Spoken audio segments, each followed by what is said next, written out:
नमस्कार, मेरा नाम है विक्रम सिंह और आप देख रहे हैं आईसीडीएस न्यूज की खास रिपोर्ट आंगनवाड़ी न्यूज एनालिसिस, जहां हम आपको आंगनवाड़ी से जुड़ी हुई कुछ महत्वपूर्ण खबरों की परतों को खोलकर उसकी सच्चाई आपके सामने रखते हैं। आज है 24 अप्रैल 2023। तो चलिए आज की आंगनवाड़ी से जुड़ी हुई कुछ महत्वपूर्ण खबरों की परतों को खोलते हैं। All India federation of anganwadi workers and helper की तरफ से एक पोस्टर शेयर किया गया है फेसबुक पर, जिसमें लिखा गया है कि 25 अप्रैल 2023 अखिल भारतीय विरोध दिवस, परियोजना स्तर पर विरोध प्रदर्शन करके मांग पत्र सौंपे। उसके बाद लिखा गया है रेड कलर में कि सुप्रीम कोर्ट के द्वारा आंगनवाड़ी वर्कर और हेल्पर को ग्रेच्युटी के अधिकार के ऐतिहासिक निर्णय का 1 साल। उसके बाद लिखा गया है कि मोदी सरकार सुप्रीम कोर्ट के आदेश को तुरंत लागू करे। तो इस पोस्टर के जरिए all India federation of anganwadi workers and helper यानी कि अखिल भारतीय आंगनवाड़ी सेविका एवं सहायिका फेडरेशन, जिसको शॉर्ट फॉर्म में आईफा बोलते हैं, उनकी तरफ से यह सूचना दी जा रही है कि 25 अप्रैल यानी कि कल के दिन आंगनवाड़ी वर्कर्स के द्वारा परियोजना स्तर पर विरोध प्रदर्शन किया जाएगा और अपनी मांगों को लेकर एक मांग पत्र सौंपा जाएगा। आंगनबाड़ी वर्कर्स एंड हेल्पर को ग्रेच्युटी देने को लेकर सुप्रीम कोर्ट का जो फैसला आया था उसको भी 1 साल पूरे हो चुके हैं। मोदी सरकार से यह अपील किया जा रहा है कि मोदी सरकार सुप्रीम कोर्ट के इस आदेश को तुरंत लागू करे। ठीक है, तो क्या इसके पहले परियोजना स्तर पर या फिर जिला स्तर पर या फिर राज्य स्तर पर विरोध प्रदर्शन करके मांग पत्र नहीं सौंपा गया है? सौंपा गया है। तो फिर इसमें अलग क्या है? तो इसके पॉजिटिव और निगेटिव दोनों ही पहलुओं को समझते हैं। पहले पॉजिटिव यानी कि सकारात्मक, यह आह्वान ऑल इंडिया आंगनवाड़ी फेडरेशन की तरफ से किया जा रहा है, अर्थात पूरे देश की आंगनवाड़ी बहनों को एक साथ जोड़ने का प्रयास किया जा रहा है, जो कि अच्छा प्रयास है। अब निगेटिव पहलू क्या है? निगेटिव यह है कि यह सूचना पूरे देश की आंगनवाड़ी बहनों तक पहुंच ही नहीं पा रही है। कल है 25 अप्रैल, जिस दिन यह आंदोलन या विरोध प्रदर्शन किया जाना है, लेकिन क्या आप ही बताइए, क्या आप तक यह सूचना इससे पहले पहुंच पाई थी? दूसरा निगेटिव पॉइंट यह है कि हर संगठन अपने आप को 30 मार खां समझता है। वे एक दूसरे के साथ काम नहीं करना चाहते हैं। इससे आंगनवाड़ी बहनों की जो एकता है उस पर ही सवाल खड़े हो जाते हैं। तो फिर इसके लिए क्या किया जाए? इसके लिए मैं अपने अनुभव के आधार पर आप सभी के सामने 3 पॉइंट्स को रखूंगा। पहला पॉइंट इंपॉर्टेंट है, लेकिन तीसरा पॉइंट सबसे ज्यादा अहम है, तो ध्यान से समझिएगा। पहला पॉइंट यह है कि सभी संगठनों को एक साथ मिलकर बातचीत करनी चाहिए। देखने में यह पॉइंट छोटा लग रहा है, लेकिन बहुत जरूरी पॉइंट है कि सभी एक साथ मिलकर बातचीत करें, उसके बाद कुछ मांगों पर सहमति बने, उसके बाद ही आगे बढ़ें। दूसरा इंपॉर्टेंट पॉइंट यह है कि सबको मिलकर एक निश्चित मांगों के लिए मांग पत्र तैयार करना चाहिए, यानी कि सभी संगठनों को एक साथ आकर कुछ ऐसी मांगे हो जिन पर सभी लोग सहमत हों, उसको लेकर एक मांग पत्र तैयार किया जाए। तीसरा सबसे खास कि मांगे जितनी भी हों वो जेन्युइन हो। मतलब क्या है? मतलब यह है कि सभी को पता है कि जहां मानदेय 5,000, 8,000, 7,000 रुपये है, वहां पर अगर आप सीधे 20,000 की, 30,000 की मांग करेंगे तो मिलना मुश्किल है। जितना लगे कि यह किया जा सकता है, सरकारें ऐसा कर सकती हैं, उतनी ही मांग रखें। हकदार बेशक आप 30,000 रुपये की हैं, लेकिन खुद से पूछिए कि क्या सरकारें आपको 30,000 रुपये देंगी? इसी प्रकार से सिर्फ जेन्युइन मांगों को ही रखा जाए जिनके पूरे होने की संभावनाएं ज़्यादा हो। जो बहनें हमारी इस बात का समर्थन करती हों तो वीडियो को लाइक करके अपनी सहमति जरूर दें और शेयर करके संगठनों तक यह बात जरूर पहुंचा दें। आप सभी को पता है कि आंगनवाड़ी के लिए एक ऐप लॉन्च किया गया है सरकार की तरफ से, जिसका नाम है बाल पिटारा ऐप। उसको लेकर एक महत्वपूर्ण खबर यहाँ पर प्रकाशित की गई। हिंदुस्तान के दैनिक न्यूज़पेपर में लिखा गया है कि ज्ञानवर्धक बातें सिखाएगा बाल पिटारा ऐप। तो आइए सबसे पहले इस खबर को विस्तार से पढ़ के समझते हैं, देखते हैं कि इसमें क्या क्या महत्वपूर्ण बातें लिखी गई हैं। उसके बाद इसके अन्य पहलुओं पर भी आपसे चर्चा करेंगे, तो वीडियो में अंत तक बने रहिएगा।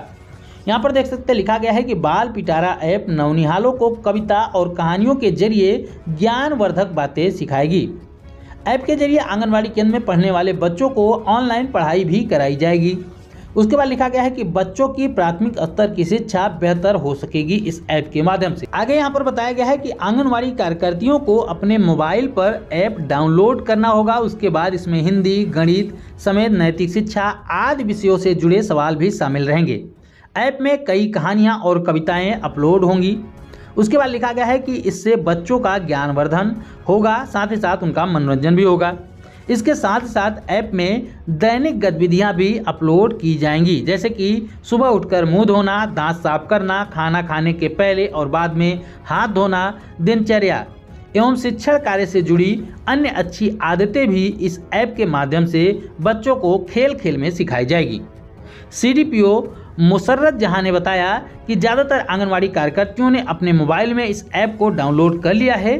बच्चों को ऐप के माध्यम से पढ़ाया भी जा रहा है। इससे बच्चों की जो शिक्षा है वो भी बढ़ जाएगी, उसके बाद उनका रुझान भी बढ़ जाएगा। उसके बाद यहाँ पर भी लिखा गया है कि अभिभावक भी अपने मोबाइल में डाउनलोड कर सकते हैं ऐप को, यानी कि न केवल आंगनवाड़ी कार्यकर्तियाँ बल्कि अभिभावक भी अपने मोबाइल फ़ोन में इस ऐप को डाउनलोड कर सकते हैं। देखने में पहल बहुत अच्छी लग रही है, सराहनीय पहल है भी, लेकिन सवाल यह है कि एक केंद्र में एक सेविका होती है, उसके पास एक मोबाइल फ़ोन होता है और केंद्र के बच्चे जो होते हैं वो लगभग 20 से 30 होते हैं। तो क्या एक मोबाइल से सबको सारी चीज़ें दिखा पाना पॉसिबल है? क्या इसके लिए हर आंगनवाड़ी केंद्र में टीवी की व्यवस्था है? क्या कंप्यूटर की व्यवस्था है? नहीं, तो फिर कैसे संभव है? लिखा गया है कि अभिभावक भी इस ऐप को डाउनलोड कर सकेंगे। तो क्या हर अभिभावक के पास स्मार्टफोन है? और अगर है भी तो क्या हर अभिभावक इतना सक्षम है, इतना पढ़ा लिखा है कि इस ऐप को संचालित कर सके, चला सके? सरकार की यह पहल बहुत अच्छी है, किंतु संसाधन इतने नहीं हैं कि इस योजना को पूरी तरीके से सफल बनाया जा सके। तो इस योजना को सफल बनाने के लिए गवर्नमेंट को क्या करना चाहिए? आप अपनी राय कमेंट बॉक्स में जरूर दें।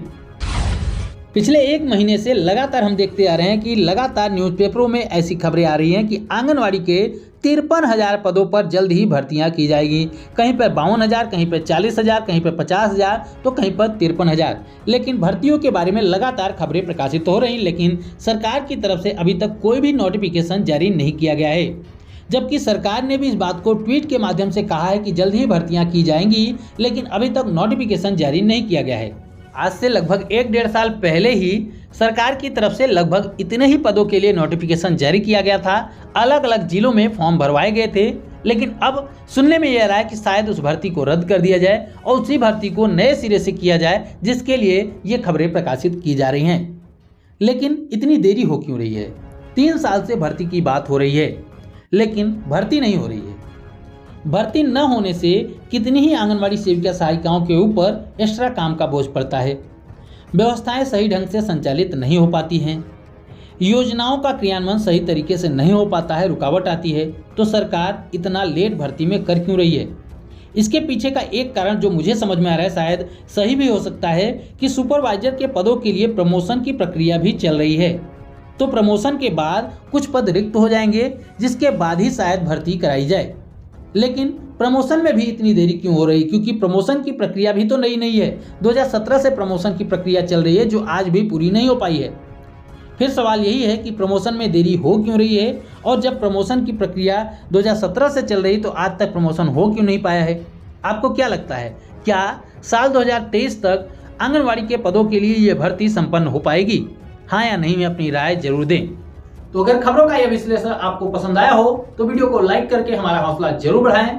वीडियो को ज्यादा से ज्यादा आंगनवाड़ी बहनों तक शेयर करके यह जानकारी उन तक जरूर पहुंचा दें और आगे भी आंगनवाड़ी से जुड़ी हुई महत्वपूर्ण खबरों की सच्चाई को जानने के लिए चैनल को जरूर सब्सक्राइब करें। फिर मिलते हैं अपनी नई वीडियो में कुछ और महत्वपूर्ण खबरों की सच्चाई के साथ। तब तक के लिए नमस्कार, जय हिंद।